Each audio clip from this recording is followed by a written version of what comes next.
কলকাতায় প্রচুর এরকম বহুতল অ্যাপার্টমেন্ট রয়েছে, বিল্ডিং রয়েছে, যেখানে 24-এর ইলেকশনে তালা বন্ধ করে দিয়েছিল।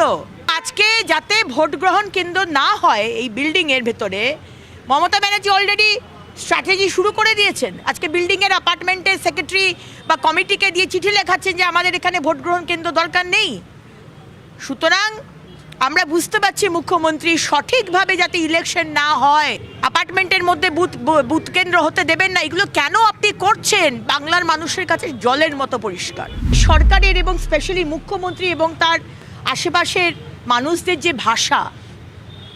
যে ভাষার দুঃশাসন, দুর্যোধন, আপনি অন্য পার্টির হতেই পারেন, কিন্তু একজন শীর্ষ নেতৃত্বকে আপনি এই ভাষায় মুখ্যমন্ত্রীর চেয়ার থেকে বলছেন। আপনি তো পশ্চিমবঙ্গের সভ্যতা সংস্কৃতিকে শেষ করে দিয়েছেন মুখ্যমন্ত্রী।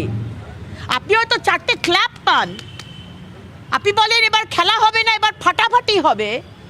এই ভাষাগুলো অন্তত বাংলার মানুষ এই মুখ্যমন্ত্রীর চেয়ার থেকে আমরা শুনতে রাজি নই। সে কারণে এটা আরেকটা কারণ, সরকার তো হবে, অনুপ্রবেশকারী বন্ধ হবে, কিন্তু এই পশ্চিমবঙ্গকে যে সংস্কৃতি আপনি শেষ করে দিচ্ছেন সেটা কিন্তু আমরা শেষ হতে দেব না। আজকে ইলেকশন কমিশনের টপ অফিসার যখন যায়, তাকে হামলা করা হয়, তার গাড়িকে, তাকে মারধর, তার গাড়িতে পাথর ছোড়া হয়। এফআইআর অবধি এখনও অবধি হয়নি কলকাতা পুলিশের, মানে ওয়েস্ট বেঙ্গল পুলিশের তরফ থেকে।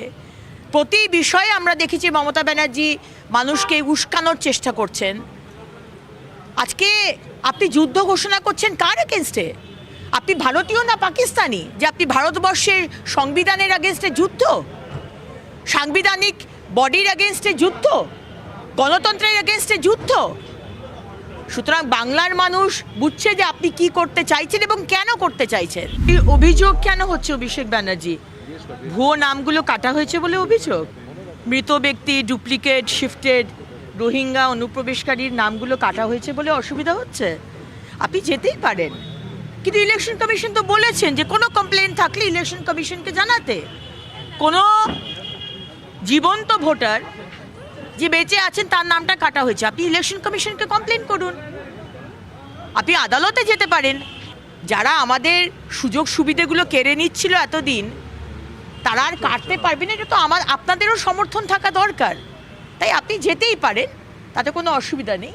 কিন্তু আপনি গোলাবার যে চেষ্টা করছেন, এসআইআর বন্ধ করার চেষ্টা করছেন, সেটা কিন্তু হবে না।